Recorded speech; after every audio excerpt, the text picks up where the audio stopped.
And we are good, I think. Off we go then. It's called the Race of Truth for a reason. And I think plenty of riders today will find a lot about themselves and how they feel in the third week of this race. And it's a much busier day for some riders than others, especially those towards the top of the general classification. Neilson Powless is on the road at the moment. He has other ideas. He's on a road bike with a disc tyre at the back. Wheel. And it's clear to see what his aspirations are. He is one of the GC, non-GC guys that are going for their own objective today. And for the moment, he is very slow through time check 2, which makes a lot of sense, as this is Stefan Kuhn going past Victor Campenaerts, one elite time trialist going past another former elite time trialist. But Campenaerts is kind of doing his own thing in this stage. And he's re-overtaken Stefan Kuhn, who's currently 22 seconds ahead of Remy Cavagna, approaching time check 2 for Stefan Kuhn. He's got 10 kilometres of his effort left. He was quickest at time check 1, 6 seconds ahead of Cavagna, so he looks to be putting more time into the Frenchman at the moment. And he's got a rider to follow, and that rider is Victor Campenaerts. Powless, though, has 5 kilometres left of the stage, and during those 5 kilometres, he is going to cross the line for the King of the Mountains point. He's probably not got too long to go. And then once he does, the time over the line will be counted, and that is his job done. The King of the Mountains point is his finish line, and he started today's stage, if anything, on the bottom of the climb. He's after the 5 points that are going to be given out at the top of the climb out of the King of the Mountains jersey yesterday, or the day before, because Giulio Ciccone went and took that off him for Little Trek. And they're both on equal amounts of points going into today's stage. Hopefully it's up there. Never mind. King of the Mountains battle. Here is the state of play then for the polka dot jersey as Stefan Kuhn goes past Victor Campenaerts again. And Remy Cavagna is starting to look a little bit worried in the hot seat. I don't think he's going to be there for too long after that point. But here's the battle then. You've got Ciccone currently leading in the King of the Mountains jersey. He's on 58 points. Neilson Powless is on the same amount of points, but on countback has gone over the least amount of high category mountains in first. So that's why Ciccone is in the jersey at the start of today. Powless just has to get one more point than Ciccone to leapfrog him in the King of the Mountains battle. And Jonas Vingegaard could inadvertently get himself involved as well. He has to win or set the fastest time up the climb. And then for Ciccone and Powless both to not get any points. And that would see Vingegaard into the King of the Mountains jersey. He'd probably be wearing yellow anyway, depending on the outcome of today's stage, which could be an interesting one and a storyline that I'm sure we'll be talking about plenty later on in the stream. But that is the battle at the moment. 3 riders can take the King of the Mountains jersey today, and one of them is being followed right now. It's Neilson Powless for EF Education Easy Post. Was over 3 minutes down at the second time check, but that doesn't matter to him. All that matters is going up that short, steep climb as quick as he possibly can. Another rider who's going as quick as possible is Stefan Kuhn, and the gap is hovering 7 to 8 seconds between him and Remy Cavagna. So Cavagna has clawed a bit of time back on the road in the last 3 kilometres of his effort. At the first time check, he was 6 seconds ahead. And right now, he looks to be holding that lead and not expanding on it. So Cavagna on the same level as Kung between time check 1 and time check 2, although the gap's going down to 2 to 3 seconds now. So Kung might be in danger of not going over the second time check in the lead. And then it will be down to climbing form, perhaps, on the final rise of the day for Stefan Kung to make his mark, or Remy Cavagna to hold onto the hot seat, as Alexei Lutsenko sets off for Astana, Kazakhstan. For the moment, Lutsenko is in 41st overall. He's over 2 hours down. The 30-year-old Kazakh with the team car behind him. Not many riders left, actually, in the Astana team. They, of course, had Cavendish abandon, De La Cruz and Luis Leon Sanchez all drop from the race. As Paulus comes to the line, 2 minutes and 53, he presses his Garmin, and that is the end of his effort going down a couple of gears. He's buried himself on that climb. Will it come to fruition, and will he end the day in the King of the Mountains jersey? That is the question he'll be asking. But for the moment,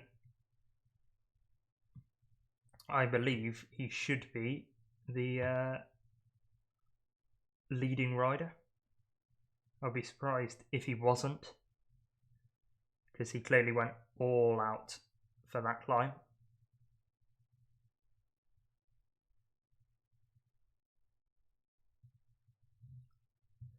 Stefan Kuhn stops for a bike change, gets off the time trial bike. It's a relatively slow one.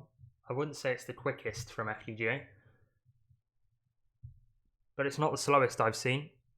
So Kuhn is onto the road bike now to finish off his time trial. No GC to really go for Stefan Kuhn. Could be of use to David Gaudu as a little bit of reconnaissance. 54th overall in the race for the 29-year-old Swiss rider. Former European champion in the discipline, but is on the road bike and not the time trial bike to finish off today then. So that's the status for Stefan Kuhn.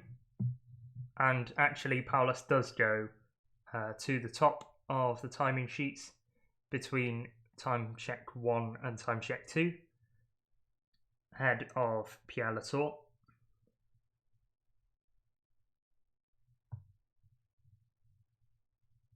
And let's have a look how far ahead and see whether he put plenty of time in. Yes, he did. He's 20 seconds ahead of Pierre Latour. Then the next rider down is Fred Wright, who's 3 seconds behind the French climber. So Neilson Paulus does lead in the battle for the King of the Mountains. Of course, Giulio Ciccone hasn't really got to that point yet. Might be yet to set off even. But Paulus has set the banker time in, and Ciccone knows what he has to go for now. He's going to be setting off in about 7 minutes' time. But Stefan Kuhn is pressing on for FDJ, heading through the vast amount of fans that are out on the road, as Julien Alaphilippe is ready to begin his time trial. And soon we're going to start getting into the outsiders and the little mini battles for GC. Kuhn was 6 seconds up at the first time check, 2 seconds down at the second intermediate split. So lost 8 seconds on Cavagna between time check 1 and time check 2. He's got some work to do to beat the Frenchman.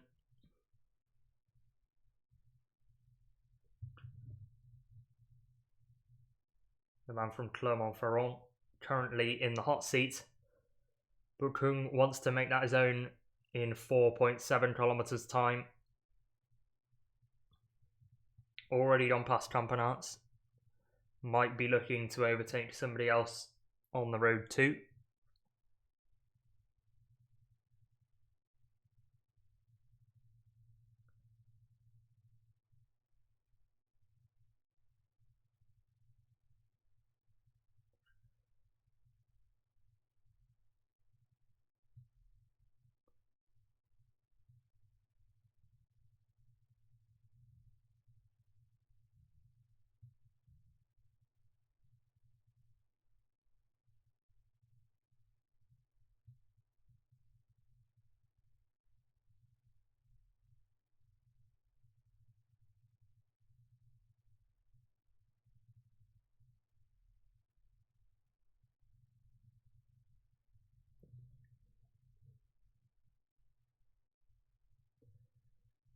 He's still pressing on then on the Lapierre road bike. Can't see his facial expression, but I'm sure he's trying to gulp as much air in as he possibly can. Because he's going to try, it seems, and go for the hot seat and the lead of the race for the moment. I think Clement Champoussin will be the next rider up the road for him to catch.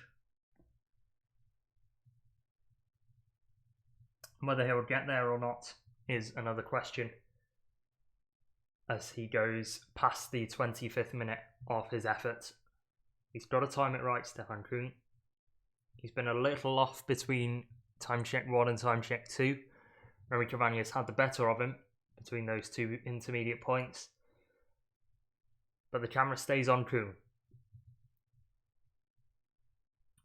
because it seems that he's the only one that's challenging the times at the moment.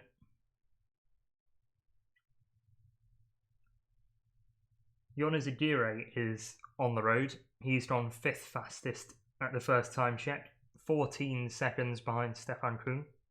Not a bad time from him, and you'd expect he'd be able to make some up on the flatter section, the hillier sections towards the end. So Izagirre perhaps could be a shout for the hot seat if he can hold that advantage to timing point 2. I think if he goes into timing point 2 around 15 to 20 seconds behind Remy Cavagna, then he's going to have done very well and should be able to claw that time back on the final climb, as Alaphilippe sets off for Soudal Quick Step. 30:11 on the front, 48:52 on the back for him in terms of chainring. But in terms of GC, he's 36th overall. Nothing really to play for today.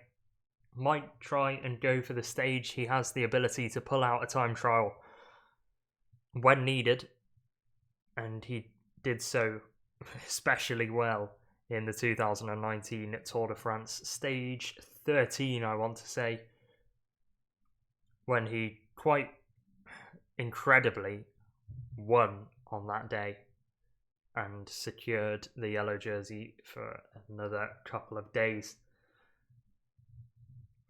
in what went on to be an incredible holding of that yellow jersey.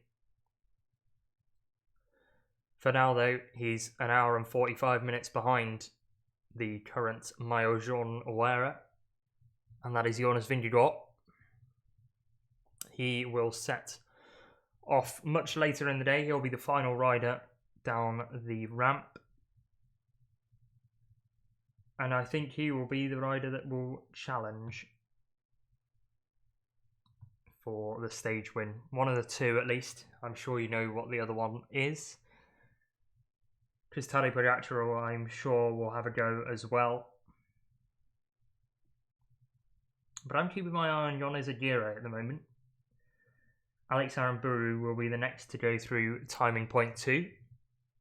Then Gregor Mühlberger, and then Jon Izagirre, who's just coming up to Ugo on the road at the moment and is about to overtake the Canadian.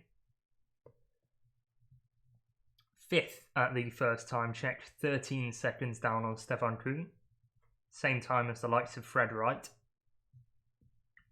And Fred Wright did 20:26 at time check 2.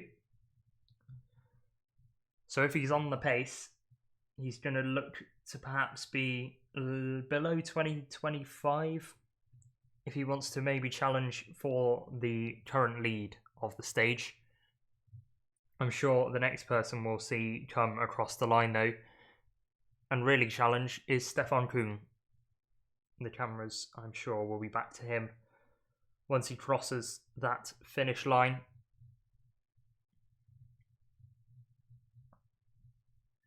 Kwiatkowski is taking it easy at the moment. He's not challenging at all as Ciccone is about to go off the start ramp.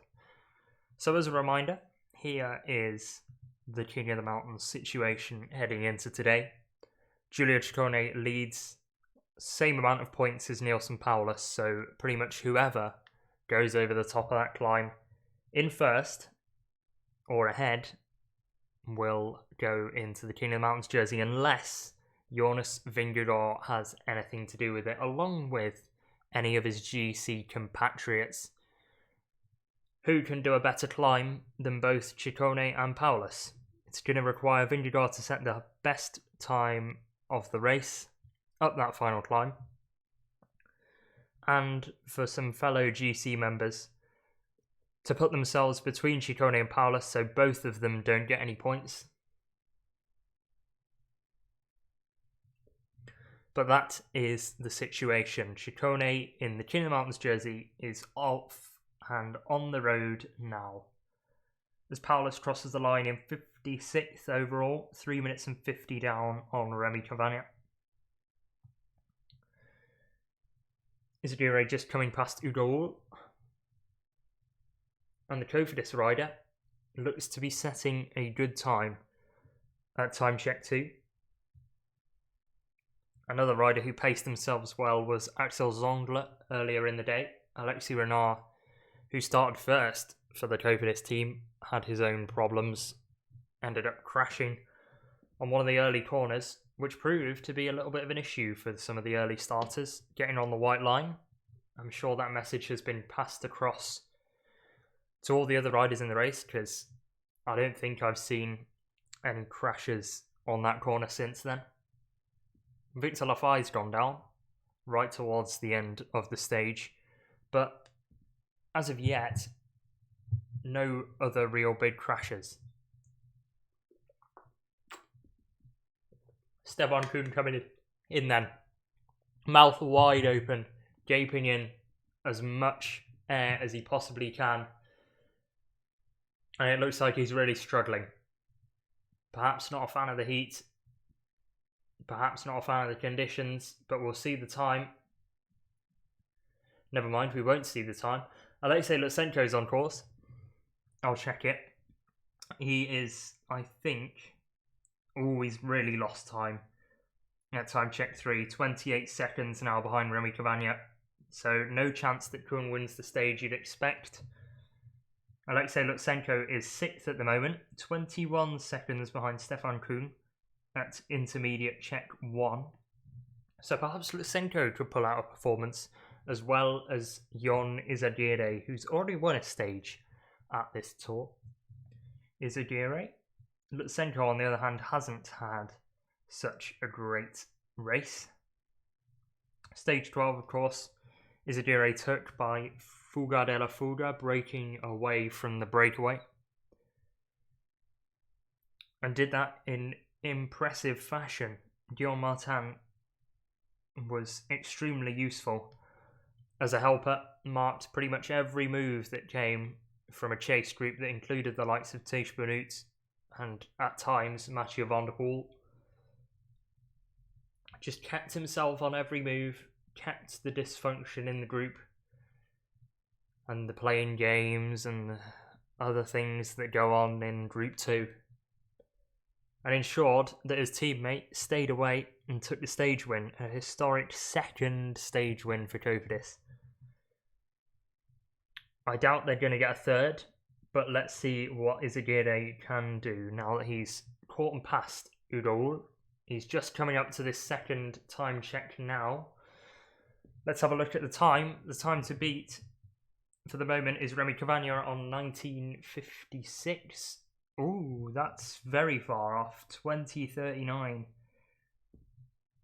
for Izagirre. He was 13 seconds down at the first time check.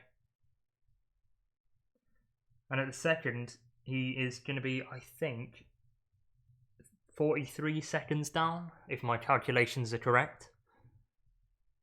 Yep, so he's lost 30 seconds on the flat section after the first climb. So perhaps not Izagirre's day today. Especially given how Kung has suffered on the climb. And Cavagna seems to have paced his effort well. Has Izagirre gone out a bit too quick? Or will he be able to recover the time lost on the final climb? Because he is a very good climber.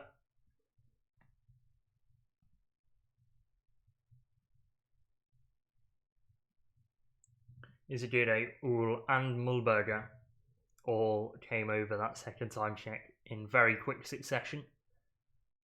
Izagirre, I believe, was first over that checkpoint though.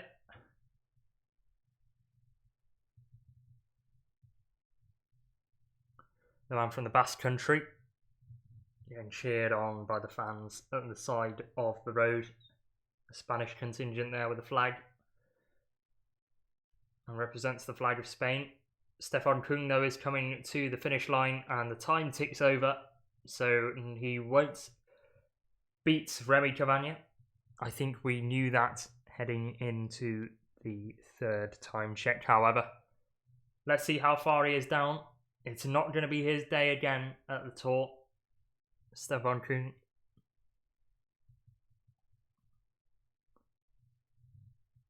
Over 20 seconds now. And it looks like it's going to be over 30 by the time he reaches the finish line. He's still got 175 metres of his effort to go.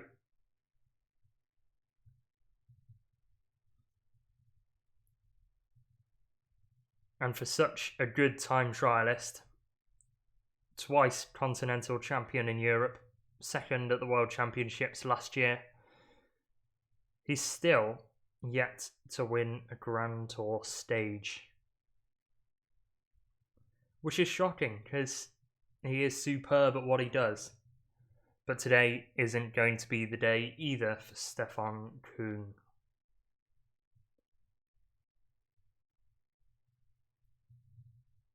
Meanwhile, Alexei Lutsenko looks to be the next rider who's going to post a time of interest.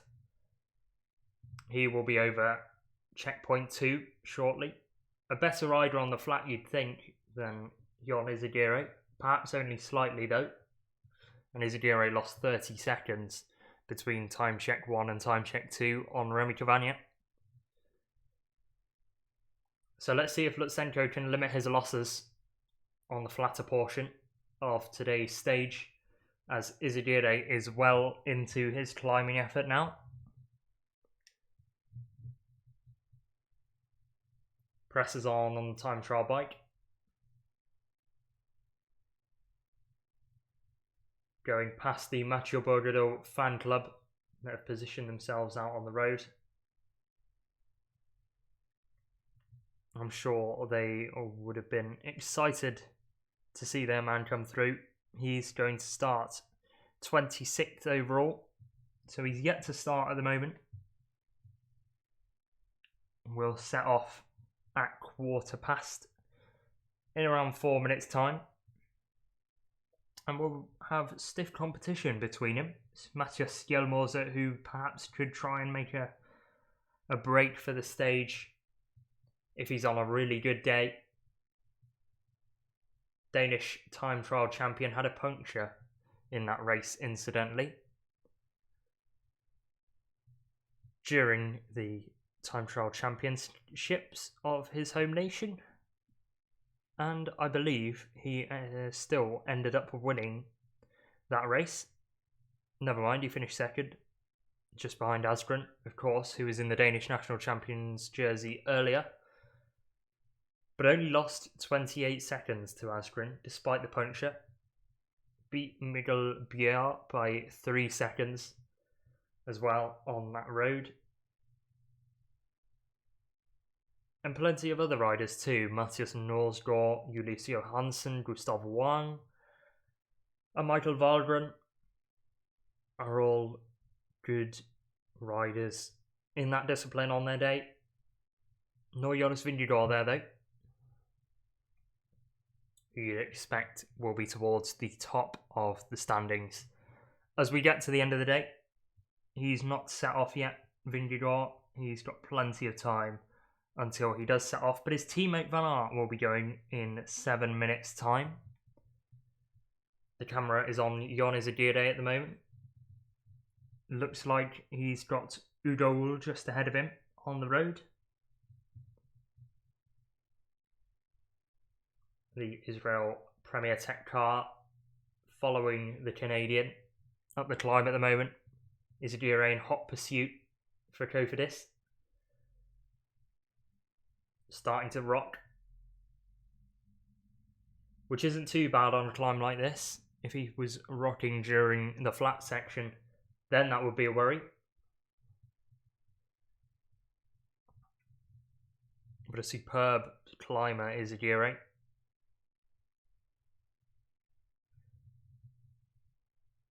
I'm sure Gorka will be cheering him on as well for Movistar. 2-time Tour de France stage winner, and has done the triple of all 3 Grand Tours. Won a stage on each of them. 1 at the Giro, 1 at the Vuelta, and 2 at the Tour de France. And also was a former Spanish time trial champion. Won that race in 2021. Beat David de la Cruz by a single second on that day. Carlos Rodriguez, incidentally, was 3rd. And I'm sure he'll be itching to post a positive time come the end of play today. As we get a view of our battleground, and Lutsenko is having a very slow bike change, so I think that says everything you need to know about what he's going for. Just lays the time trial bike next to the car and pootles away on the road bike. So it doesn't look like Alexei Lutsenko is going for stage honours today. 1 minute and 2 seconds down on Remy Cavagna at time check 2. So once again, lost a lot of time. 42 seconds between time check 1 and time check 2. Still in the top 10 at this point. But I'm sure that won't last for much longer, especially with the likes of Wout Van Aert set to get on the road soon. But Mathieu Bourdel has started, so the Mathieu Bourdel fan club will get to see their man pass them on this final climb of the day. Vingegaard passes time check 3. He's at 56 seconds down in 6th place. So again, he's losing time to Remy Cavagna, who looks more and more like he's paced this climb impeccably.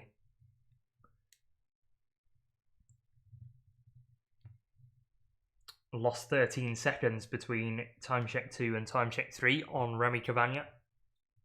Jonas Vingegaard.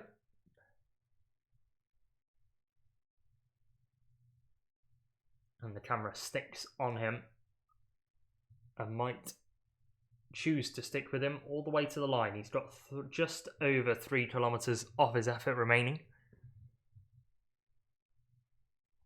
as he approaches the 30-minute mark. Almost half an hour into his effort on the road. Gets his arms back in the puppy paws position on his TT bars, so of course legal.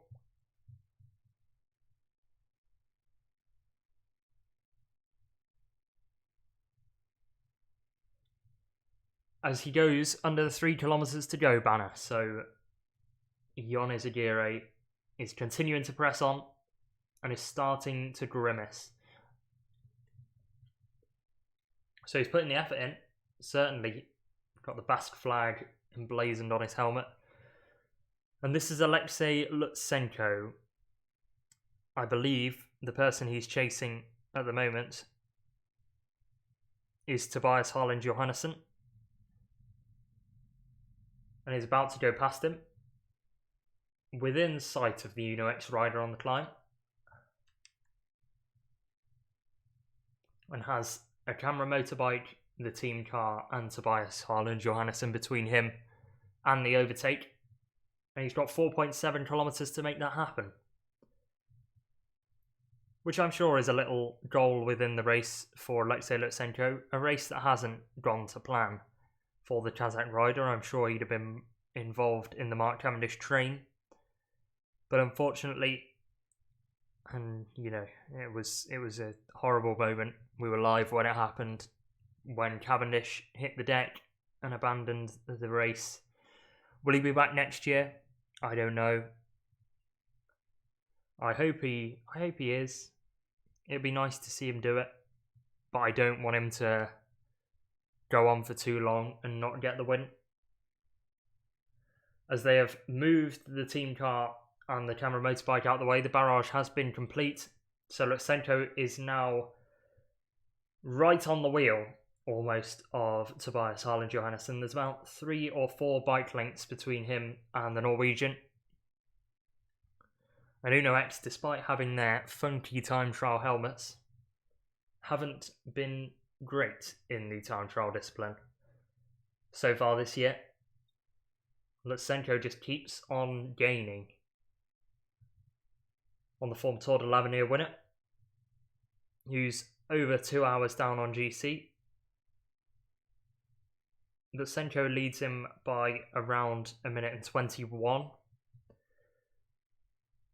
But he's caught up 2 minutes already on this time trial as he goes side by side with Tobias Harland Johannesson and eases past the Norwegian, who gives himself a squirt with the water bottle on the back of his neck as a cooling measure.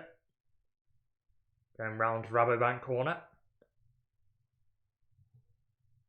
And plenty of different names on the road here in Domoncy. Yates, Jonas, Pino, Zongler, Poggi, Wout are among those. And speaking of the Belgian, he's got 5 seconds until he begins his effort. And away he goes then. Wout Van Aert is on the road and begins his time trial. And it looks like he is interested in going all the way. A 56.43 on the back. I couldn't get what he had on the front. But I think he's interested in today.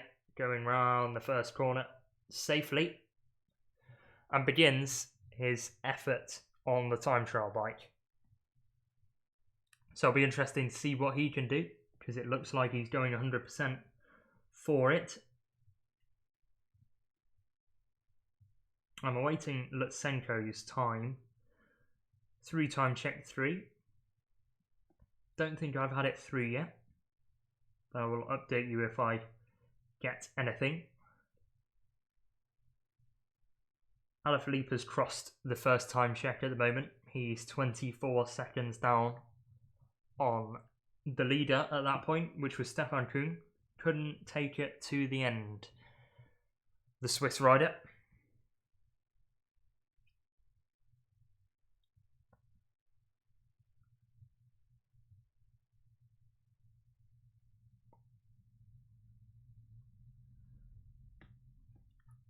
And Johannesson was Lutsenko's 1 minute and 30 man, because they were still going at those intervals rather than 2 minutes.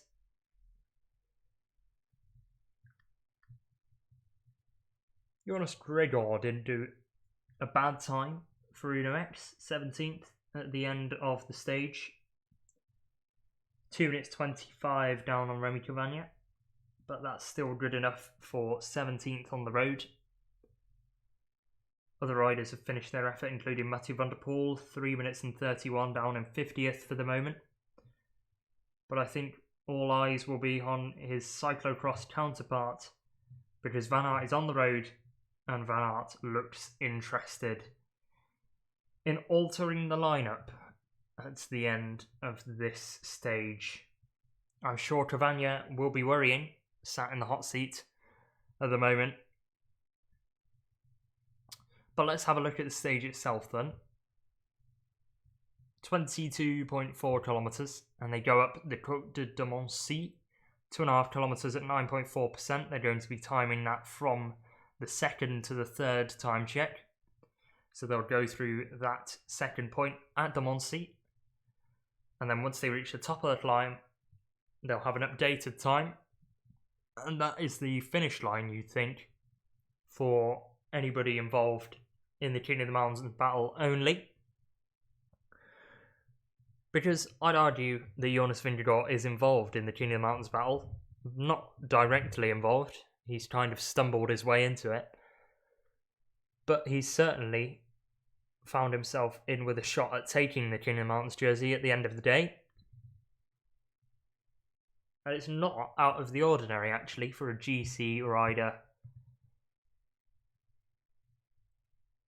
to be a party pooper in the King of the Mountains jersey. Of course, Tadej Pogacar did it in 2020. Richard Carapaz saved himself for the final climb and attacked it, trying to go for pure King of the Mountains points. But on that ridiculous day when Tadej Pogacar hit the road, he even beat El Jaguar and took home the King of the Mountains jersey for his troubles, which made me a lot richer by the end of that day. Either way, let's have a look at the final climb then, that Côte de Domancy. It's been given Category 2 status, so 5 points will be offered at the top of the climb. And here it is, the final 6 or so kilometres before the finish in Combloux. You go through the intermediate sprint point at Domancy. That's at 16.1 kilometres into the effort. And then 2.5 kilometres, 9.4% average, but it kicks up in the second half of the climb to around 10-11%, as you can see. 9.4% average, but it does not mean there is a nice, easy, shallow part at the start of the climb. It's tough gradients all the way, but it gets even tougher towards the end of the effort. And if you're looking to pace yourself, like Ciccone will be up the climb, and I'd be interested to see where he is on the road at the moment, because he should be coming up to that point shortly. He'll look to be pacing himself correctly. He's got 7 kilometres of the day to go, as Van Aert in the Belgian national colours is on the road. Ciccone in the King of the Mountains jersey, so a jersey not designed by the Trek team, the little Trek team.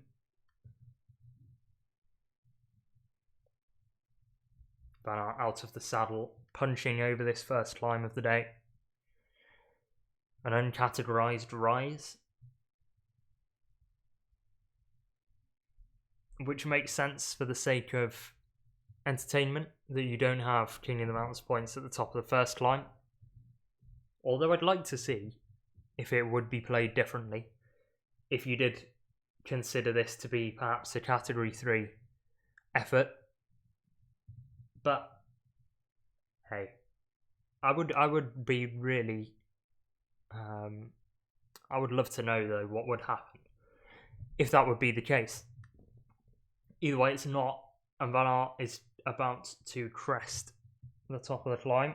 He's not got long to go until he does that. 6.5 minutes into his time trial. And he looks to be hitting it relatively hard. He's pacing himself well, but I think he's going between 90 and 100%. So this is a positive sign if you're a Van Aert fan. He's going for the stage, and Ciccone is on an all-out road bike and will begin his effort very shortly because he goes through the second time check. So Ciccone's effort starts, and he's immediately takes the right turn and is on to the climb itself. Passes that summit line So there's around 200 to 300 metres between the second time check and the start point of the climb. But either way, all decked out in polka dots and hopes to be in those come the end of today. His effort starts now, and Wout Van Aert's effort is continuing on the road, back into time trial position. He's over 25 k's an hour, so there is aero benefit from being in that position. And that signals to me that he's over the steep percentages of the first climb. Ciccone, though, is onto the second climb, and he will be getting his results through very shortly. As a reminder, we did have a look and see what Neilson Powless did between the second and the third time check. That's all we have for the moment, because we don't have a proper climbing time. But as of now, Neilson Powless leads. He took 7 minutes and 44 seconds between the second time check and the start of the climb. Or sorry, between the second and third time check. So Ciccone does have that time in mind and will be looking to beat it. 7%, so he's on the easier sections for the moment. It will then kick up to over 10, and the real hard stuff will begin for the Italian. On the same amount of points as Neilson Powless, all he has to do is finish ahead of him on the climb, and then that will be the King of the Mountains jersey sealed for another day at the very least for the little Trek rider, donned and emblazoned all in polka dots, gone for the polka dot shorts, a little bit of little sponsorship on the side of those as Lutsenko comes to the line now. He's got 150 metres left of his effort, 30 seconds behind Cavagna for the moment, but that clock will keep ticking until the end. Gets out of the saddle for the final couple of metres and will throw the bike across the line. What time will he be at? Will he be in the top 5? Yes, he will. 48 seconds down. And is in 4th place for the moment. But this is the battle we're focusing on. It's Ciccone against Powless in a very minor battle for the King of the Mountains jersey, but one I am keen to keep an eye on. As Alaphilippe crosses the third point on the road, 1.5 minutes behind in 12th. Cavagna still holding the best time and has been in that hot seat for a while now, doing the French champions jersey proud in their home Grand Tour. And for the moment, he still hangs on. Giulio Ciccone will not challenge him for the stage, but will challenge for the King of the Mountains points. 5 to get if he wins over the top of this climb in terms of time. But will the GC riders and the pretenders for the stage spoil the party? If they do get themselves involved, the party they'll be spoiling mostly will be for Neilson Powless, who is statistically behind at the moment. And if they both stay on the same amount of points, Giulio Ciccone will still be ahead, as we're about to have some team radio through from Little Trek. I'm sure I know what this is going to be. They say, "Come on, you look so good in this jersey," to Giulio Ciccone. "You need to keep it up. Come on, man." And he is getting a move on, but how quick will he be in comparison to an American on EF Easy Post? Round Rabobank corner he goes, and that means there's not long until the top of the climb. He's just got to pace his effort. He's on the road bike, no disc wheel on the back. Powless did go for a disc on the back. Ciccone's opted against it as he goes past the Israel Premier Tech team car and might have a rider up the road to chase, which could be useful for Giulio Ciccone as a mental tool. He's got 4 kilometers left, just over, until the end of the stage. But the end of the stage, actually, the end of his effort at least, will be at the top of the climb, which isn't very long now. Gets out of the saddle, puts in a little more effort, And the clock keeps ticking. He's about to overtake this rider from Israel Premier Tech. I'm not quite sure who that is.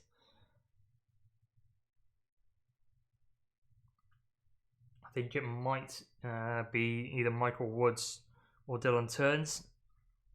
I'll update you on that.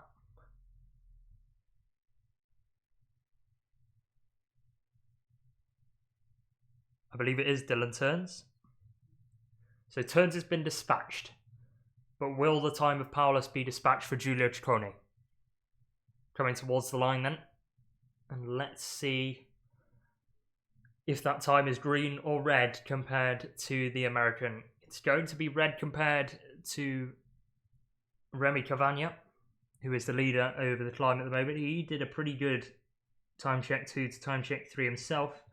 Did that in 7 minutes and 48 seconds, which puts him provisionally 6th at that point, as Ciccone is going to come over time check 3, 2 minutes and 5 seconds down on Remy Cavagna. Once again, hits the power meter. That is the end of his effort. And he will just coast in to the finish line now. 22nd for the moment, provisionally.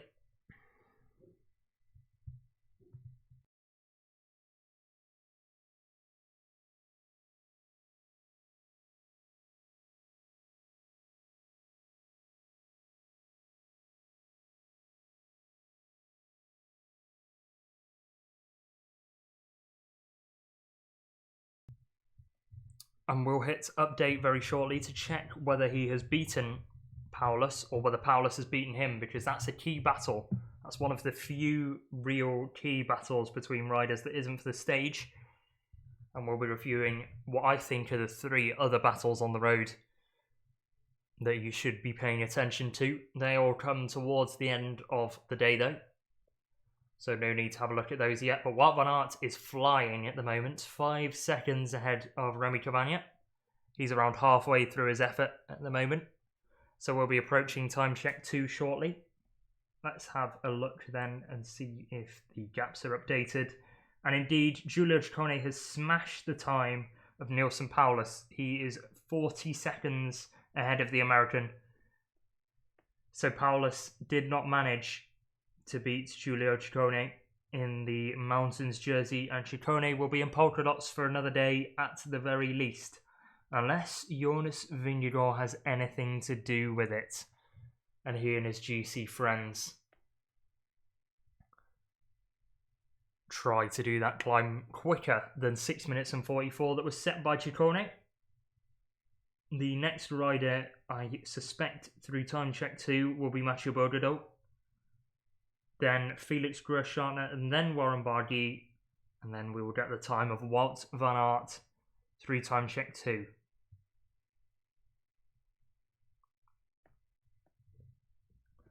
They're doing an interview with Victor Campenaerts at the moment, who spent his whole time trial, I think, in 1 gear. So went up the climb at an extremely low cadence and was going down the climbs with an extremely high cadence. It was extremely funny to watch, but I don't know whether it was extremely funny to ride. He did look like he was really suffering. I don't know whether that was a problem with his shifting or whether it was just a bet at the team hotel before the day began. He and Jasper de Boist have been getting up to some hijinks during the race.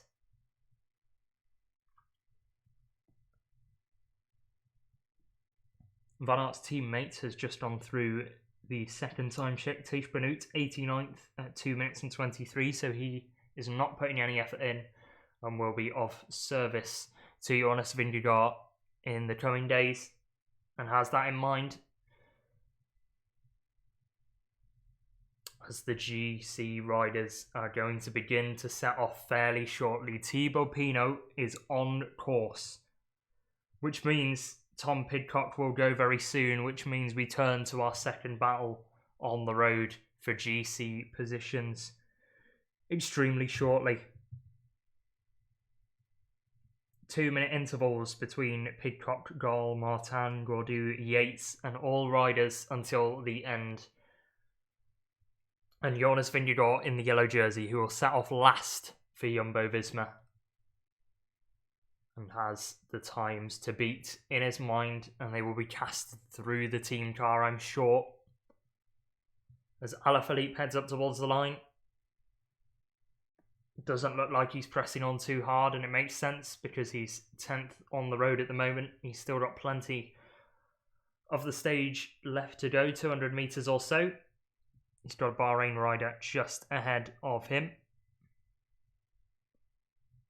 And it looks to be Matej Mohoric, but he's not going to be able to overtake Mohoric as he waves to the crowd. And we'll come across the line. He clearly didn't have this stage in mind, I don't think. And he crosses the line 1 minute and 43 seconds down on the time of Remy Cavagna, which puts him in provisional 12th position for Julian Alaphilippe.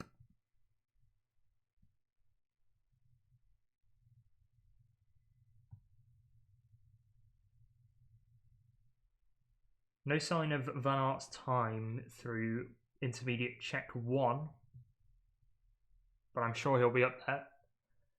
He was ahead of Remy Cavagna when we were looking at his time during the stage and not over any intermediate points, as Tom Pidcock sets off then. The Brit, born in Leeds, he's 12th overall, 16 minutes and 53 seconds behind. His closest challenger for the moment is the man ahead of him on the road, Thibaut Pinot, who is 3 minutes and 19 behind Pidcock. But Van Aert is continuing to hit this long stretch of flat road. He's got a rider ahead of him that he can use as a marker, but he's 11 seconds down on Remy Cavagna, so the tables have turned, and Cavagna is pacing his effort immaculately for the moment. By the looks of things, the French national time trial champions got one over on the Belgian time trial champion at the moment, but that could all change as we go into the final climb and the rise to the line. Van Aert's got 6.8 kilometres of his effort left and will be trying to overhaul Remy Cavagna. Approaching 20 minutes now into his attack of the stage. Another elite time trialist on his day, without the Tour stage win so far though. I'm sure he'll be wanting to tick that one off before the end of his race. Can he do it today though? That's the question. And for the moment, it's a no, but he should be gaining time on Remy Cavagna towards the end of this stage. Valentin Madouas is on the road as well for FDJ. Currently sat in 21st overall, just over an hour behind Jonas Vingegaard, which is incredible. The fact that the top 25 are over an hour behind the leader already at this point, entering week 3. But we should be getting Van Aert's time through the second intermediate point fairly shortly. And we've not really had anything else to report on the road since then. Alexei Lutsenko was 4th at the finish line. So just going through your finishing times as Felix Gall begins his time trial, and Guillaume Martin will be the next rider to go. Going through the finish times at the moment, Remy Cavagna, as you can see, leads. He's 25 seconds ahead of Mads Pedersen, 35 seconds ahead of Kasper Asgreen, with Alexei Lutsenko in 4th on 49 seconds. Pierre Latour is in P5 for the moment on 51 seconds, with Stefan Kuhn, who was initially ahead of Cavagna at intermediate check 1, 6 seconds up on the Frenchman, but by the end of the day, didn't manage to convert, 52 seconds down at the finish. And after 22 kilometres, Fred Wright is 7th on 53 seconds. Rui Costa also within 1 minute. Van Aert is 3rd for the moment at the intermediate point, but lost 17 seconds to Cavagna between the first and the second intermediate time checks. So it's going to be an uphill battle, literally and figuratively, for Van Aert. who has a lot of work to do to surpass the very well-paced effort of Remy Cavagna.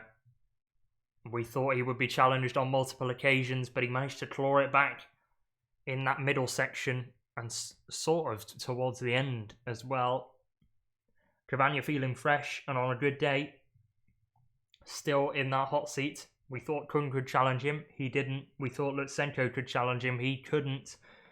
And we thought that Jonas Vingegaard could challenge him, neither could he. But can Wout Van Aert? He's got to pull something out of the magic hat, but we've seen him do that before.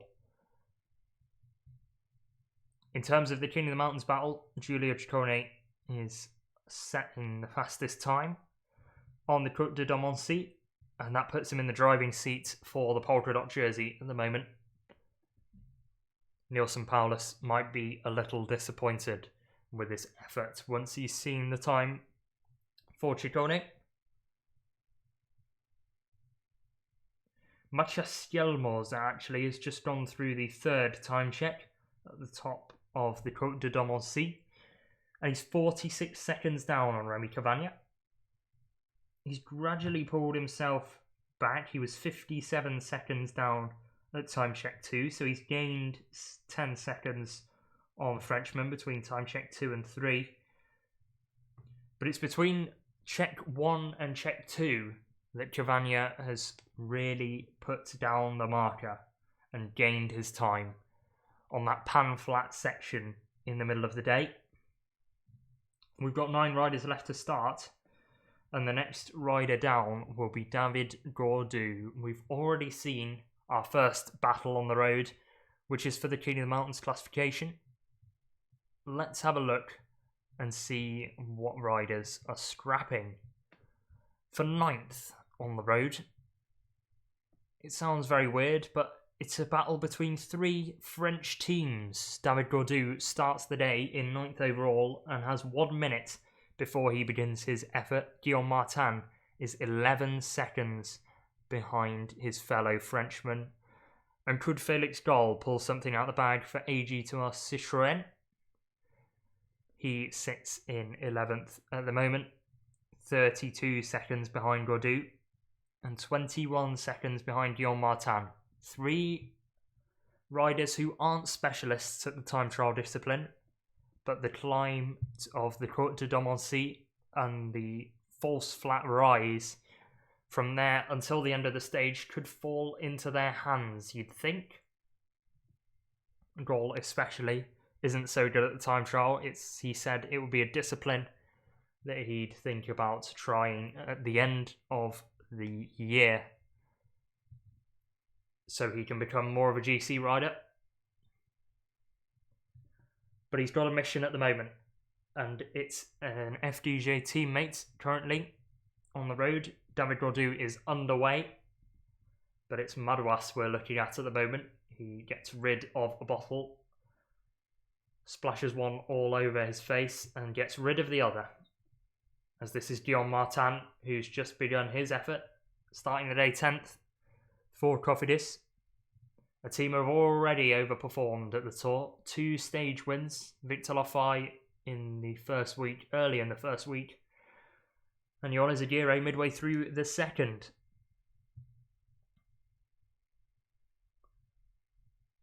But Martin is chugging away and is their GC hope for the moment. Van Aert has caught up with Warren Barguil and will fly past the Frenchman, who looks across, says, well, fair enough. As this is Simon Yates, who is about to set off. He's in his own battle that he's locked in with. He's got Bilbao and Sepp Kuss to be looking at for now. So Simon Yates is on the road. The man from Bury, 30 years of age, from Jacob Alula. But we've got our eye on Wout Van Aert for the moment, and the time has just come up. And it's hovering around 2 to 3 seconds ahead of Remy Cavagna. So Wout Van Aert has pulled this back between time check 2 and time check 3. Once we get the real time through, it's better to know, because those variable time checks on the road and not going across a line are a little bit inconsistent. We'll get his time through shortly though, because he's got 3.5 kilometers just over until the end of the stage. Still in that time trial position despite being on gradients of 11%. But he's got the crowd roaring him on. As usual for Wout Van Aert, as the time ticks down and the camera shot goes and they've had to cut away, he crosses the line, and I'd be very keen to see what time he's done, because it looked very close. It looked almost neck and neck between him and Remy Cavagna, and I believe it might be neck and neck. I'll wait until I get confirmed through Radio Tour and various other sources. But for now, I think Van Aert is 2 seconds ahead of Remy Cavagna. And you'd expect for a rider like Wout Van Aert for him to continue gaining on the Frenchman. Cavagna looks worried. A little change of expression as Pello Bilbao is on the road.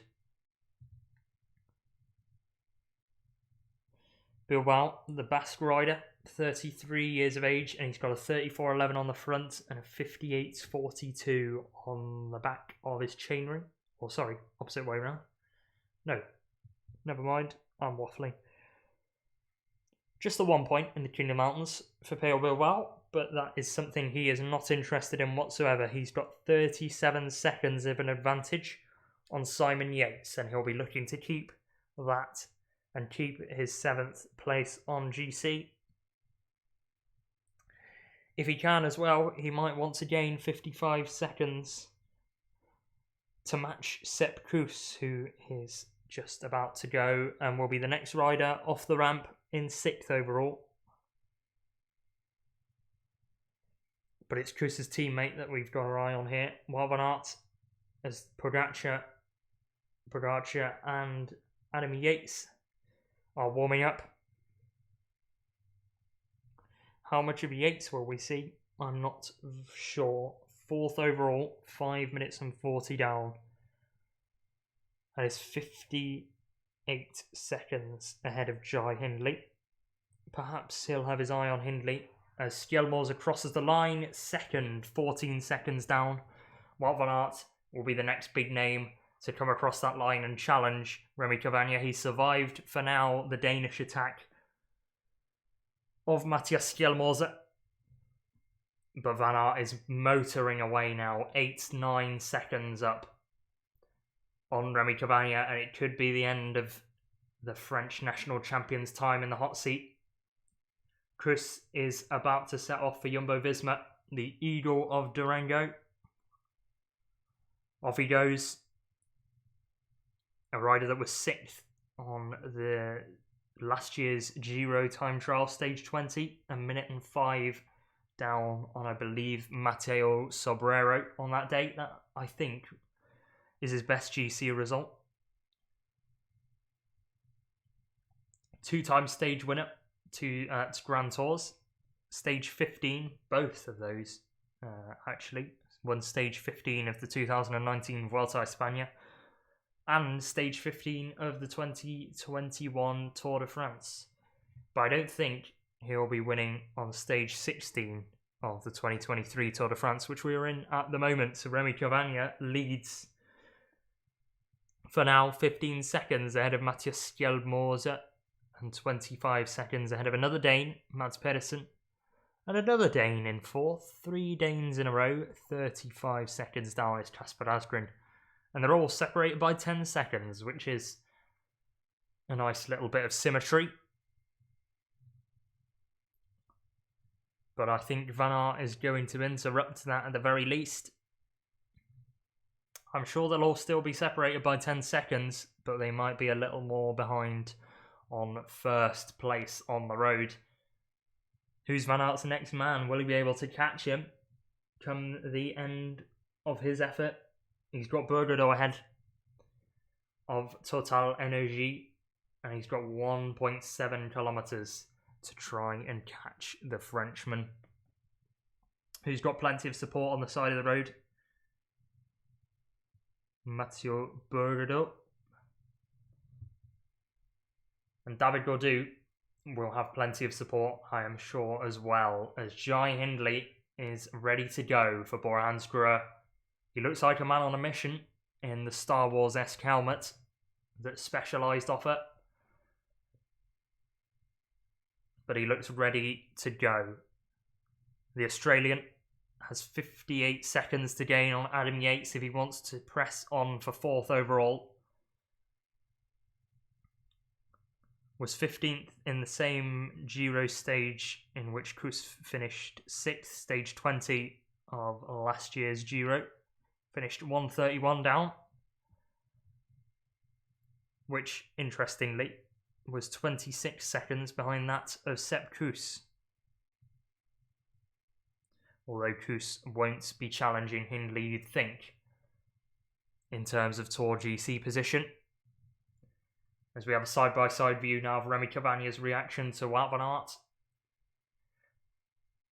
A wave, I think, of goodbye to everybody, as he will vacate the hot seat, you'd expect, unless absolute catastrophe for Wout Van Aert. He's going to go into the lead of this stage.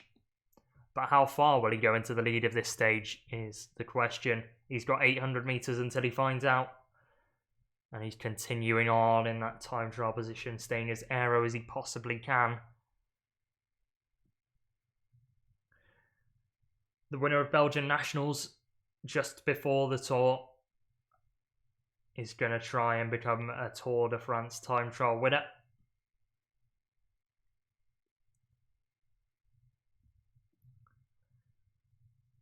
Over 34 minutes have elapsed now in his effort, and plenty of fans will be watching their screen in Belgium and screaming at it as Adam Yates sets off. A key domestique for Tadej Pogacar in this Tour, but will he be allowed to go for his own standing on this stage? We'll find out, I'm sure. But back we go to Wout Van Aert, the winner of 9 stages at the Tour de France. Won a team time trial with Jumbo-Visma in 2019.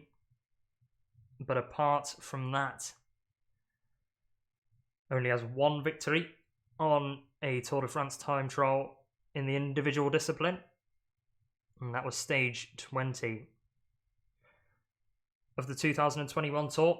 As he fights his bike to the line, grimaces. Wout Van Aert, he's got 25 seconds to play with at 100 metres to do that within 20 seconds, 19. And it looks like he's going to cross the line with the best time, 15 seconds ahead of Remy Cavagna. Wout Van Aert leads stage 16 of the Tour de France. Cavagna with a thumb up and a double-handed wave.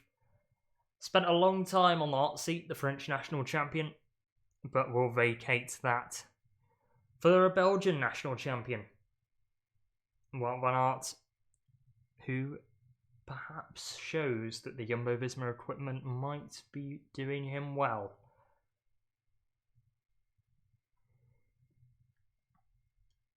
And that is Soudal Quick-Step's opportunity for a stage win gone today. They've got no more riders left to cross the line. So Van Aert puts 15 seconds into Cavagna and 30 seconds ahead of Skjelmose as he really went hard on that time trial. Will he take home that first stage? However, as Castroviejo's going very slowly, has he got a problem or is he just struggling up the climb?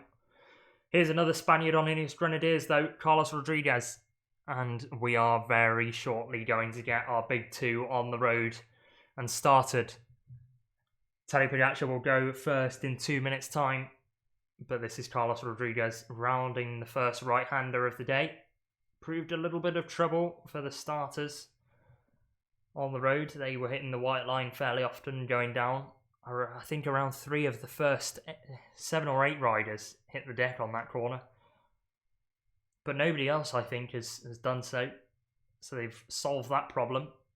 Here is the Spanish national champion, Jonathan Castroviejo, who's out on the road at the moment. He's got 4 kilometres left of his effort. Incidentally, won that time trial ahead of Oya Lascano and the likes of Juan Ayuso as well. One rider that didn't take part in it was Carlos Rodriguez. But Gaudu is on the road and he is 23 seconds down at time check 1. Let's have a look at how that compares to some of the other riders. Felix Gall is at 26 seconds. So Gaudu holding his own for the moment.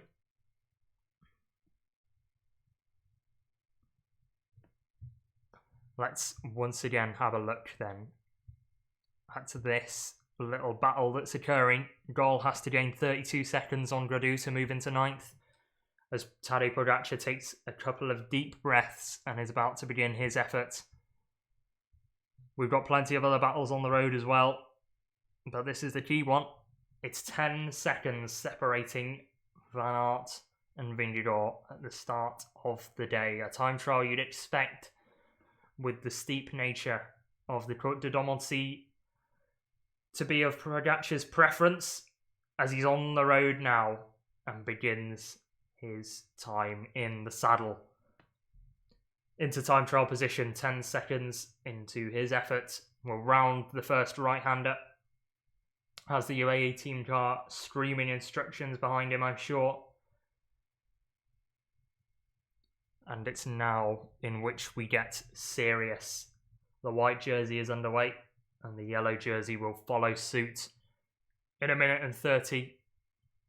90 seconds until Vingegaard gets underway. He's been sitting in time trial position as Castroviejo goes over the 3rd intermediate check, 48 seconds down in 7th. That is, of course, on Wout Van Aert's time. Not a bad effort from Castroviejo. It looked like he was going very slowly, but I think he's just churning a very big gear. And here's another Spaniard, Pello Bilbao, who has his own objectives. And that objective, mainly, is to hold off Simon Yates, who is around 2 minutes behind him on the road. His only time trial win, incidentally, was the 2020 Spanish National Championships. A feat that Castroviejo currently holds, but he's done very well across the first time check, just 3 seconds down on Stefan Kung. Simon Yates, though, is 2 seconds down, so he's already shipped a second to the man from Berry, as Jonas Vingegaard is set to begin his time trial, the final rider to set off, and he's got a massive job ahead of him. The leader, he is the hunted, but he will know the times of the other GC riders on the road. Will that be an advantage? Will that be a disadvantage? We will know in 22 kilometers time, because he's underway and straight out of the gate. Into time trial position he goes. Vingegaard is off on the road and begins his time trialing effort. Flies around turn 1. He looked a little bit quicker than Pogacar through that. Didn't take as many risks in that, or took more risks, in fact. And I think that's going to say a lot about his time trial. He looked like a man possessed and ready to attack the day. The man from Hillerslev in Denmark, 26 years of age, leads the GC and could have an impact on the mountains classification. The King of the Mountains jersey. As we see, Guillaume Martin has gone through time check 1. He's 39 seconds down, so Felix Gall has already gained 13 seconds on Guillaume Martin. Let's have a look at this. 21 seconds Martin had at the start of the day, and Gall is on the chase. So Gall is already gaining time on Guillaume Martin. Martin has to hold firm, though. A keen philosopher. Is he going to have the philosophy to finish this time trial ahead of his main rivals? His main rivals on the road, all being from French teams. David Gaudu, leads the way in 9th at the moment. He's got 11 seconds of an advantage on Guillaume Martin at the start of the day. Martin, though, never won an ITT in his career. All three haven't. Martin, however, has never won a World Tour level race either. Did win the King of the Mountains jersey at the 2020 Vuelta a España, though. And speaking of the King of the Mountains jersey, let's have a little check in on whether the likes of Van Aert have got in the way of this Ciccone and Nielsen Paulus battle. So at the moment, between time check 2 and time check 3, Ciccone leads 40 seconds ahead of Nielsen Paulus, and Van Aert is in 3rd, 2 seconds behind the American. So Van Aert has not found himself between Paulus and Ciccone. So that's a happy sign for Paulus, who was comfortably beaten by Giulio Ciccone on the climb. But for the moment, he is doing fine in 2nd place and is limiting the damage that Giulio Ciccone is gaining on him at the moment. We still have plenty of riders to cross that 3rd time check line, though. So stay worried, I'd say. Especially with the climbing talent that's on the road at the moment. Felix Gall is about to go through time check 2 and will set the banker time. The man in 11th overall. Tom Pidcock has already gone through that point. I'm not sure as to what his time was. I don't think I've had it through yet.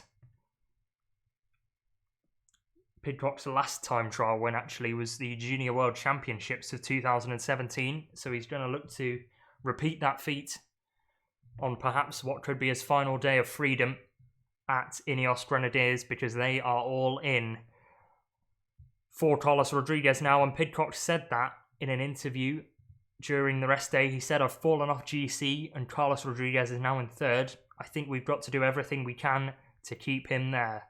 I don't know what that means for me. I'm not the most experienced at pacing people up climbs or getting bottles, but I'll do my best at what I can do." So that's what Pidcock is looking at. He is looking at being a teammate for Carlos Rodriguez for now, and we will see what the Spanish rider can do on this time trial. Almost everybody has gone through that first time check. Right now, Vingegaard will know the time of Pogacar, but we'll only have around 2 minutes to digest that before he goes through that time check himself. Whether that will be a benefit or a drawback, we'll find out. Will they even tell him in the Jumbo-Visma car? I'm not sure. But the first time check is a key one because it's at the top, or just after the top of a short, steep rise, which is exactly what comes at the end of the day, and will be a keen sign for Pogacar to gain some time on the Dane. Emblazoned in the yellow jersey, he's on the road at the moment. Tadej Pogacar, though, is ahead of him and is on camera for the moment. The 24-year-old Slovenian, 2nd overall, 10 seconds behind Jonas Vingegaard, I will remind you at the start of today's play. Of course, won time trials at the Tour de France before, stage 20 in the Tour de France of 2020, in which he beat Primož Roglič on that incredible stage up La Planche de Belfi, and then did the same in 2021, stage 5, beat the likes of Stefan Kuhn on a flat time trial. So he's done it twice before at the Tour. Can he make it 3? Either way, through the first time check at the moment, Simon Yates is in 2nd. He's 2 seconds behind Stefan Kuhn. Peo Bilbao's 3rd at 3 seconds, and Adam Yates is in 4th at 5 seconds down. So Adam Yates is gaining time on the likes, you'd think, of Carlos Rodriguez, who has a 19-second advantage. A fellow Spaniard from Ineos comes across the line, though, 44 seconds down, around 45 actually, for Castroviejo. But Pogacar is whizzing down this descent of the first rise, though. And you'd think we'll cross the first intermediate time check very shortly. Gets into an extremely aero position. as aero as he possibly can yet. Simon Yates rounds a right-hander and is about to cross the point at which the climb begins. The categorised one, at least. 1 second down at the first intermediate check. What was his time at the second? 29 seconds behind Remy Cavagna. So lost time on the flat part. You'd expect that from all of the GC riders on Remy Cavagna, who seemed to gain time on everybody between checkpoint 1 and checkpoint 2. Jonas Vingegaard, though, staying extremely tight on the bike. 26 years of age. Already won a time trial this year. Stage 4 of Gran Camino. And he's got a radio through from Jumbo-Visma who say, today you show the world who is the strongest. Strong words from the Jumbo-Visma team car. And will Jonas Vingegaard be the strongest on the day? He's got 17.5 kilometres until he finds out. His main rival is going to be the man on screen at the moment, Tadej Pogacar. Almost 10 minutes into his effort now. As a reminder, the time for Stefan Küng at time check 1 was 10 minutes and 36. So he's going to be approaching that first point shortly, and we will get the banker time from the white jersey. Will it be on par with the likes of Stefan Küng, who went out very early at the start of today? Faded towards the end of the stage, however. So Pogacar will come up to the line. Let's have a look at what the splits are. And oh my word, he's 25 seconds ahead of Stefan Küng. That is huge. Pogacar set a huge first intermediate checkpoint time. And we've seen this before. Ridiculous advantages. He did it in 2020. 26 seconds ahead of Stefan Küng. 28 seconds ahead of Yates. Simon, that is. And 29 seconds ahead of Pio Bilbao. That is a massive time from Tadej Pogacar.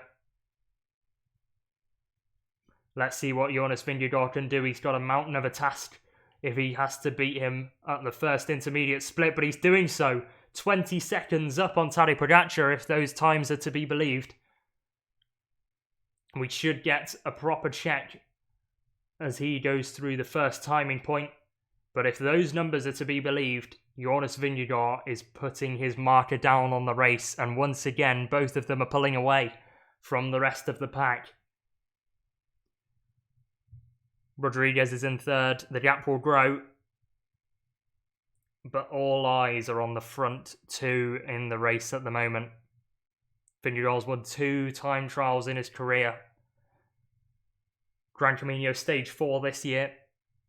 The under 23 won some as an under 23 in 2018 as well. That's his other professional victory in an individual time trial. Denmark have never won an individual time trial at the Tour de France. Can Vingegaard be the first man to do so? He's 16 seconds up on Tadej Pogacar at the first intermediate split. That is a very positive sign for the man in mellow yellow.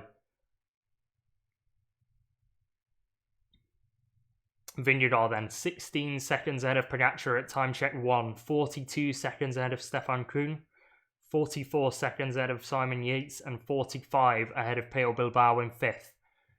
I'm not quite sure as to what Carlos Rodriguez did through that time check. Jai Hindley goes through in 24th position.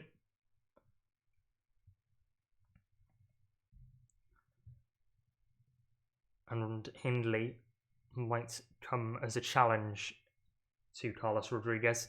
Lost a lot of time yesterday. Dislodged from the back of the group on the day before the rest day. But Vingegaard is sending it through some of these corners, really attacking that descent, and Van Aert is not looking at that screen at all. He's got his eyes transfixed ahead of him. He's got the option to have a look, but he's just cooling down on the trainer, and I think he's going to be in trouble in terms of getting a stage win. He'll be very pleased if it goes to his teammate, however, Jonas Vingegaard, who had to correct a couple of times. going round a left-hander, but he is taking as many risks as he can take on this descent. The final man on the road at the moment is putting the hammer down.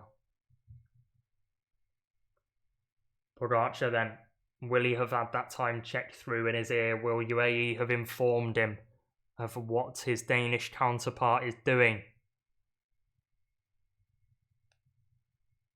Intriguingly enough, Pogacar could jump Wout Van Aert in the points classification even, if he and a couple of the other GC riders put themselves ahead of the Belgian national time trial champion come the end of the stage. Vingegaard is flying around some of these corners though.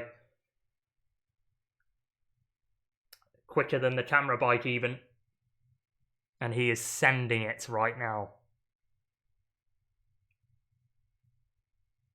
Of course, won the Tour last year, is going to try and retain that title this year, and has won 3 out of 4 of his overall races in terms of GC position. The only one he didn't win was the Dauphiné. Sorry, not the Dauphiné. Paris-Nice. And he lost that to Tadej Pogacar. Finished 3rd behind David Gaudu as well, who himself isn't doing a bad time, but has been blown out of the water by these 2 riders. 10 kilometres to go for Tadej Pogacar then, and it's time to hit the attack button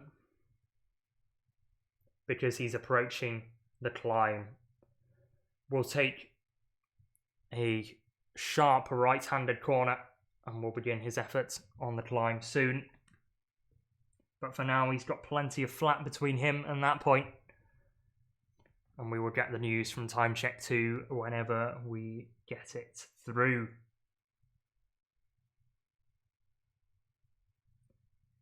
Yates has put 5 seconds into Bilbao at Time Check 2 for the moment. So Yates is gaining. David Gaudu is best of the rest. Currently 52 seconds down on Remy Cavagna at that point in 12th. Not a bad time at all from David Gaudu. As Simon Yates crosses Time Check 3 seconds behind Wout Van Aert. That's huge from Yates. Can he keep that effort up? He was 9 seconds down on Van Aert at Time Check 2. Van Aert really came into his own towards the finish as Thibaut Pinot crosses the line. 2 minutes and 17 seconds behind, but back we flick to Jonas Vingegaard, who is setting the roads alight at the moment for Jumbo-Visma. Van Aert shows they've got the setup dialed in. Can the legs of Jonas Vingegaard deliver? And if that time is to be believed, he's 30 seconds up on Tadej Pogacar. That's huge from Jonas Vingegaard.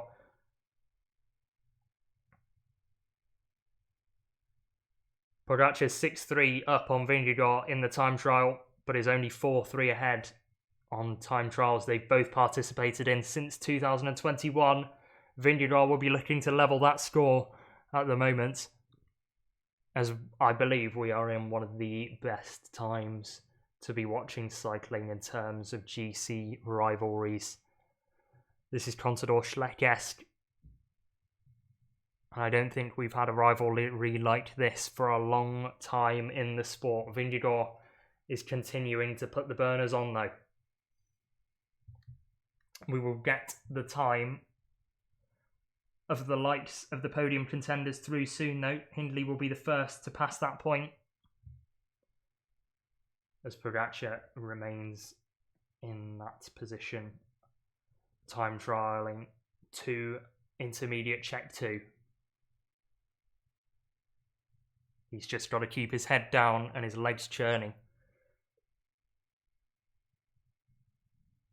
Will there be a bike change? We've seen it tried among teammates as Pale Bilbao crosses time check 3, 21 seconds down, and that is big for the likes of Simon Yates, who is chasing Pale Bilbao. 37 seconds was the deficit at the start of the day, and Yates has put 18 seconds into that gap already.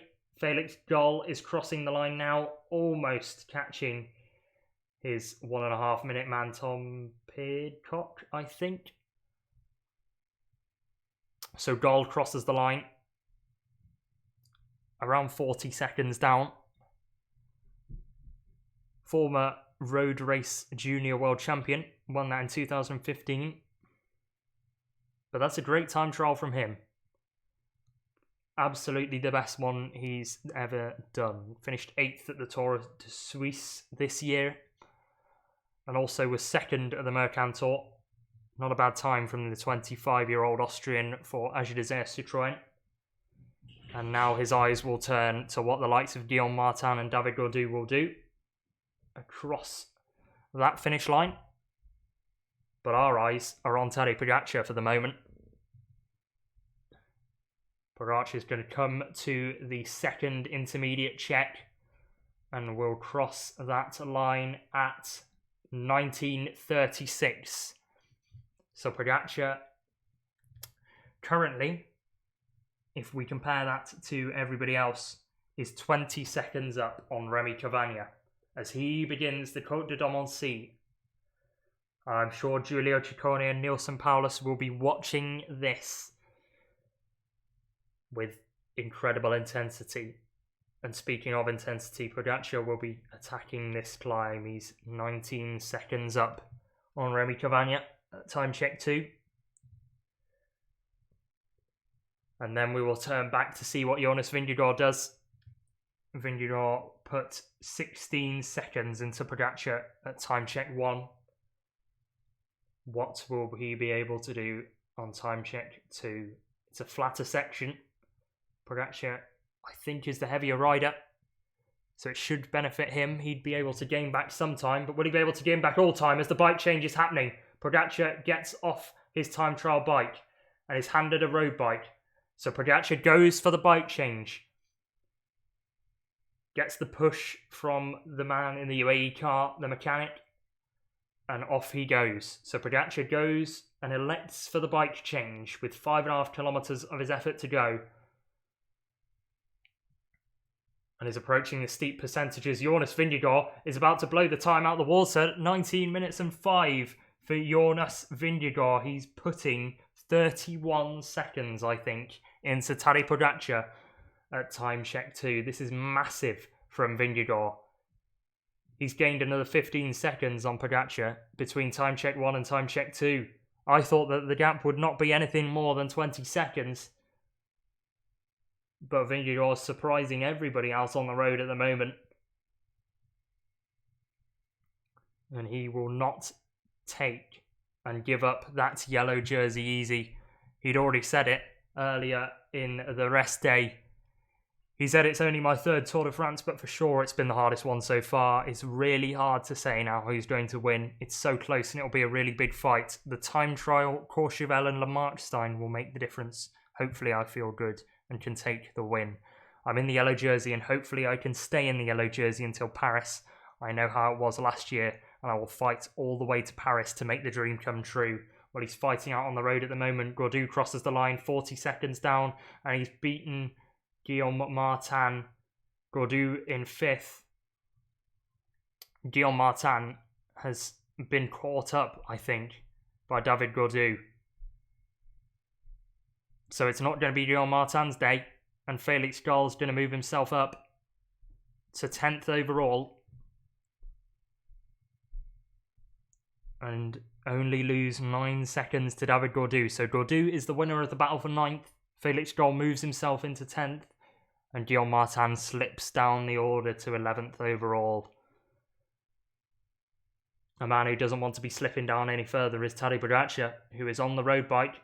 When do you think Jumbo-Visma will make the change? Will Jumbo-Visma make the change? Van Aert was on the time trial bike all the way to the finish, but we've seen Pogacar emblazoned in white on the road bike before. Gaining time on a Jumbo-Visma rider in yellow. Will that be deja vu today? I don't think so, because Vingegaard has put the times down. Intermediate check 1 and intermediate check 2. Simon Yates's clock turns red at the moment, but he's going to come very close to the time of Wout Van Aert. He's going to cross the line 6 seconds, 7 seconds down in second place. Brilliant time then from Simon Yates, starting the day 37 seconds behind Pale Bilbao. We'll keep an eye on that one for you. But Pogacar continues on.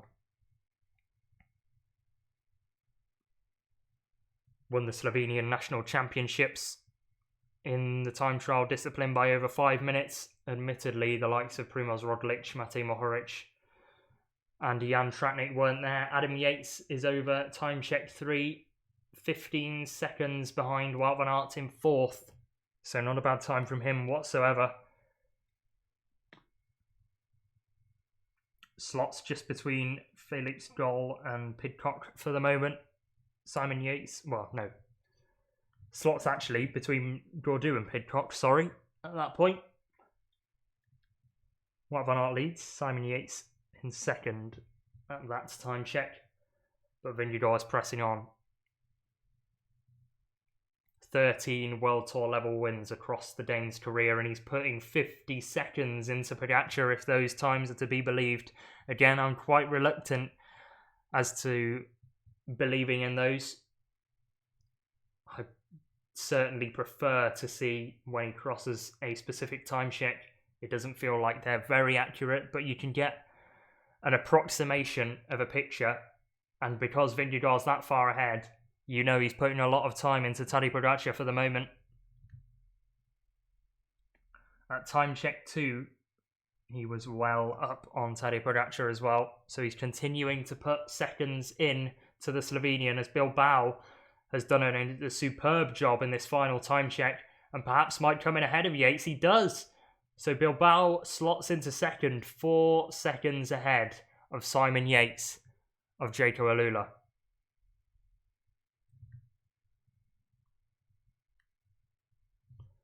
Massive time from Peo Bilbao. And a great ride from the Basque rider Borin Guernica. Won 3 Grand Tour stages across his career. 1 at the Tour de France.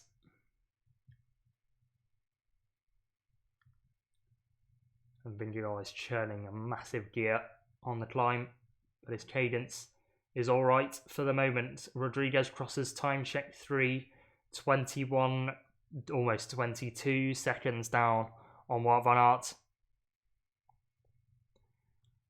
A decent time trialist, Rodriguez. Nowhere near just a pure climber. But the last Spanish time trial win at the Tour de France will remain with Alberto Contador in 2009 on stage 18 for the Astana team. Pogacar is approaching the top of the Côte de Domoncy and the 3rd time check. What is the time compared to Wout Van Aert? He's going to approach the line now. I think that was about 45 seconds ahead. He crossed that line at 26.57, 26.58-ish. We will await to see what the time of Jonas Vingegaard is, because that is the main rider we will be comparing them to.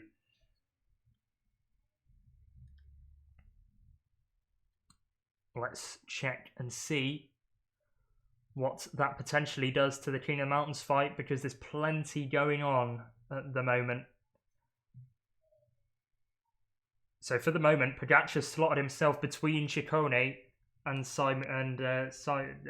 Neilson Powless, sorry. So Ciccone's got 2 riders now, Simon Yates and Tadej Pogacar between him and Neilson Powless, as Vingegaard is going to cross time check 3 very shortly, and that clock is well and truly green. It's 1 minute and 5 seconds. This is an otherworldly time from Jonas Vingegaard. And this is a humongous ride.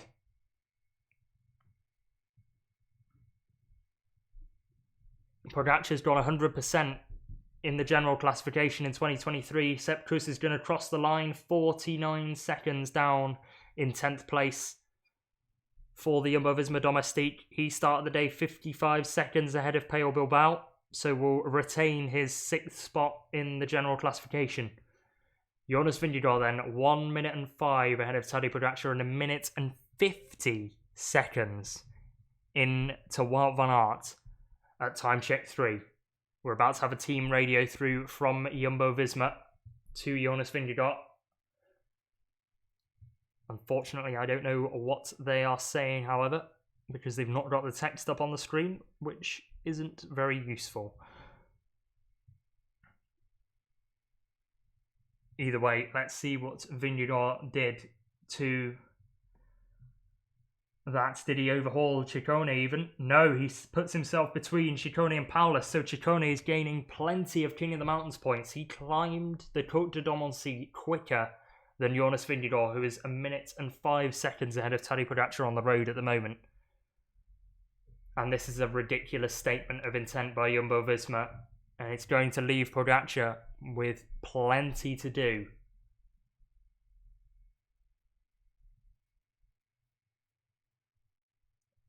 Vingegaard spoke to the media. Pogacar did as well. Both have done their media duties on the rest day.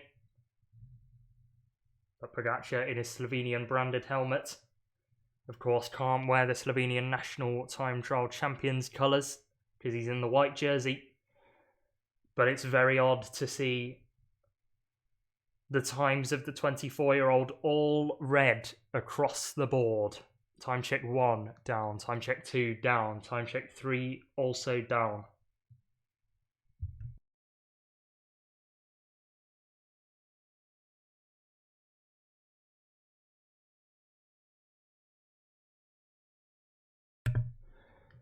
Back we go then to Vingegaard.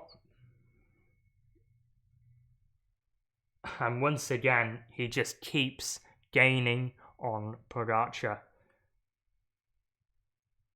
It's an incredible effort from the Dane.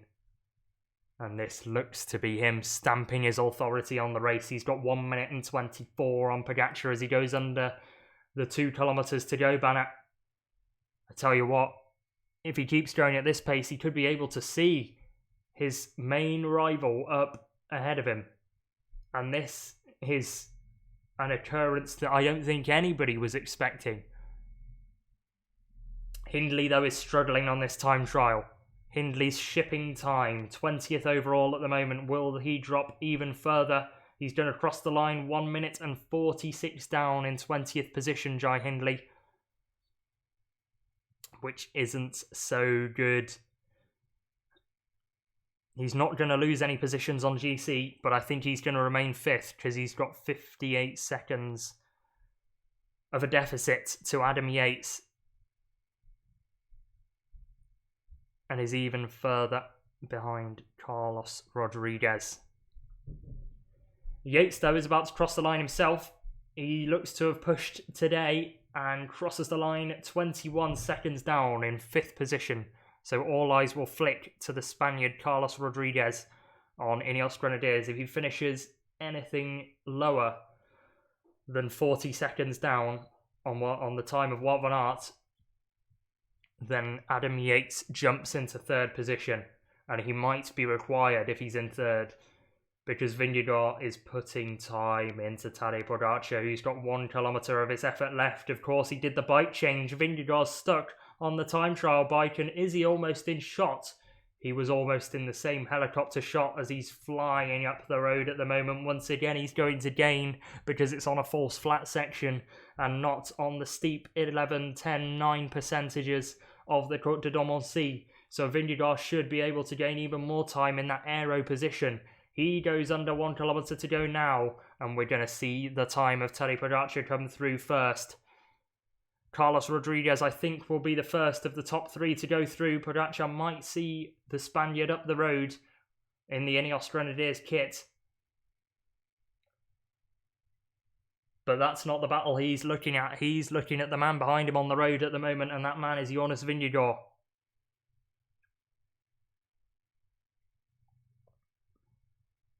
13 out of 35 stages Pogacar's won in 2023. That's 37% of the stages he's raced, he's won. He's got Carlos Rodriguez ahead of him, who's got 2 World Tour wins in his career.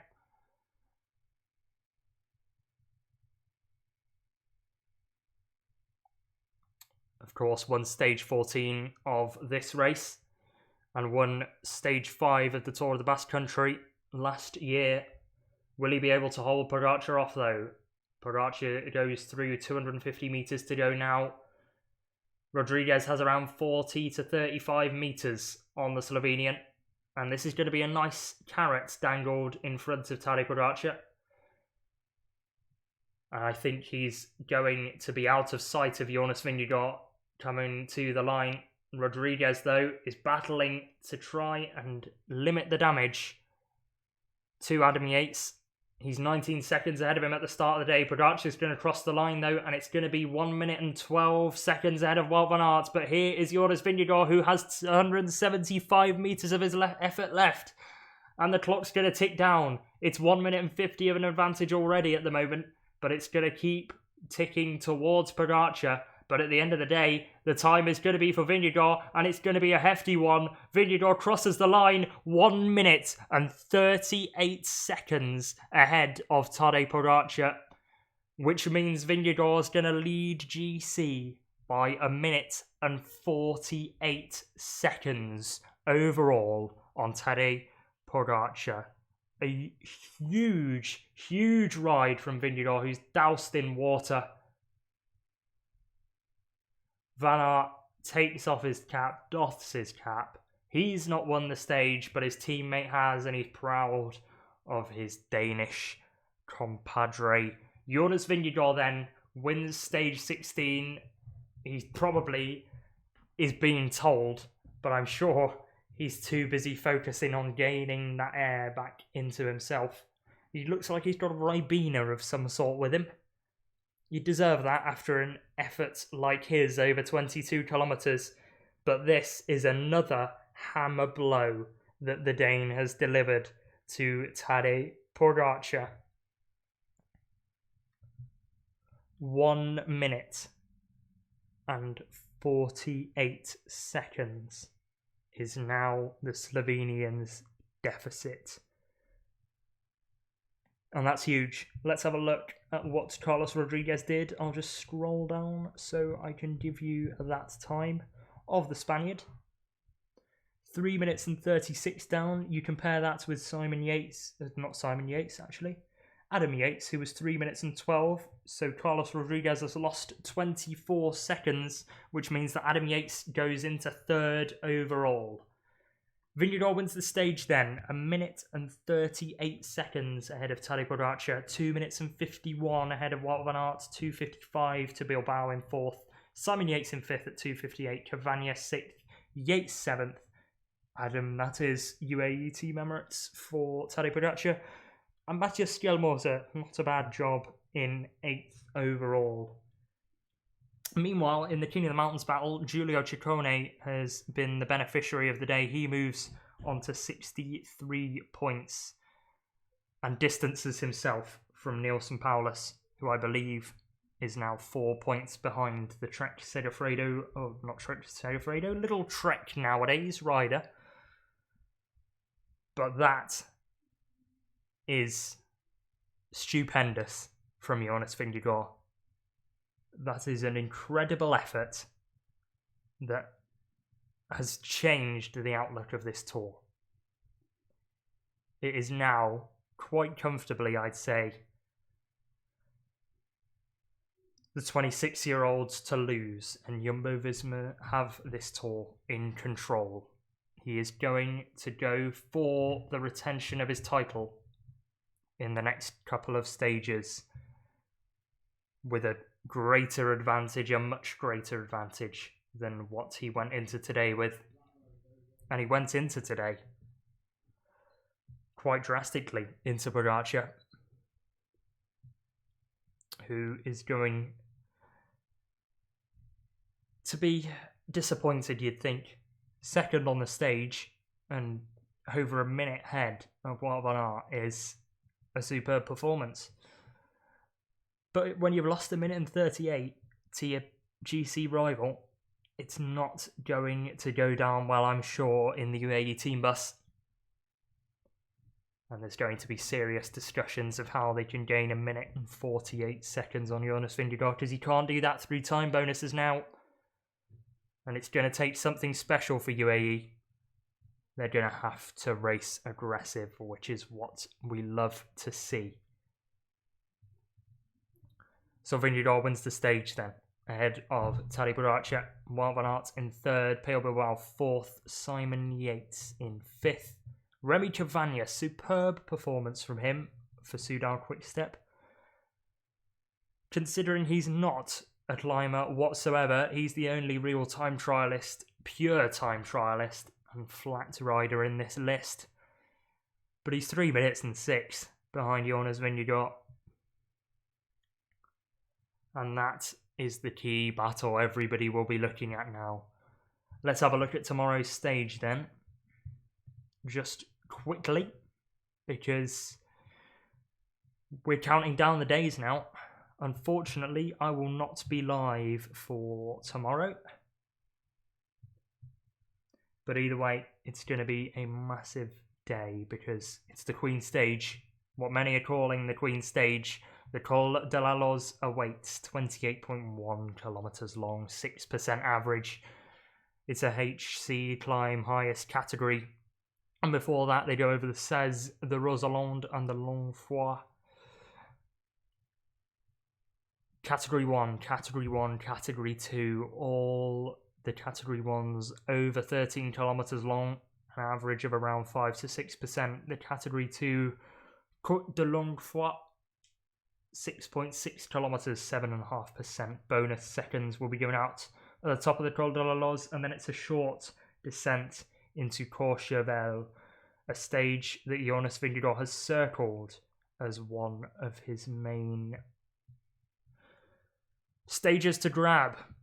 As he said in his interview, I'll bring that up right now. The time trial, that's one down, Courchevel and La Marche-Steen, which is another stage they've got coming up in this final week. They go to Bourg-en-Bresse in a sprint stage and a rest for the riders. And they have another sprint stage after that, perhaps a breakaway day into Poligny. And here is the day that Vingegaard was thinking about. The penultimate stage of the race, from Belfort to La Marche-Steen. Over the top of the Col du Platz-Vassel, the Petit Ballon, the Col de la Chlute, the Col de Grospierre, the Col de la Croix de Moina, and the Ballon d'Alsace. That is going to be the stage where the raid will occur for UAE Team Emirates.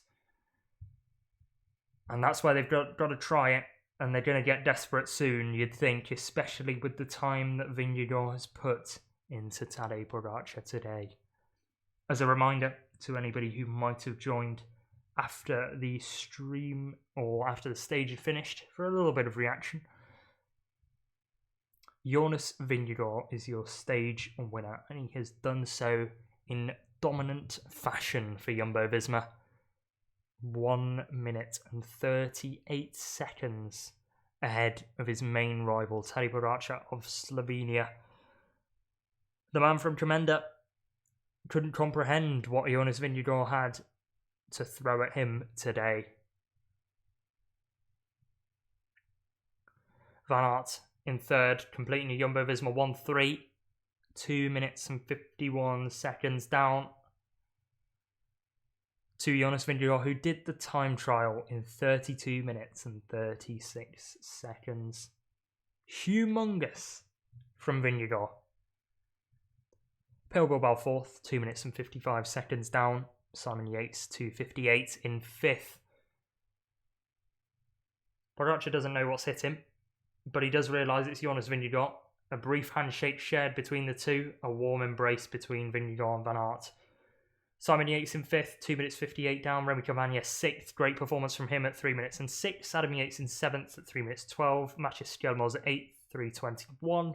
Mads Pedersen, great performance in 9th at 3 minutes and 31. He is on the same time as David Gaudu in 10th. And that, I think, will round off today's hijinks. It's been a great stream. We had plenty of people in, and it was good to see that loads of you were watching, because it was a thriller of a stage. Jonas Vingegaard clamps down his authority on the GC then, 1 minute and 48 ahead of Tadej Pogacar. Adam Yates moves into third, 8 minutes and 52 behind. Carlos Rodriguez is in fourth. He's 5 seconds down on Adam Yates at 8 minutes 57. Jai Hindley fifth, 11:15 down. Then comes Sepkus and Peo Bilbao. Simon Yates in 8th, David Gaudu in 9th, and Felix Gall rounds out the GC top 10 for Age Desert Citroën. And that is that. So I'm going to love you and leave you, I think. What a stage, and one that I think will be talked about for a long time in terms of how this Tour de France has been played out. Is it game over for Pogacar? He's not got long left to change the outcome, and it's a hammer blow from Jonas Vingegaard at the end of today. But I will see you in Paris, because I think that will be the next stream unless something occurs and I'm not at work. But yeah, I will see you in Paris. Hopefully you will also be there. We'll be doing the whole of the Paris Champs-Élysées stage, I think.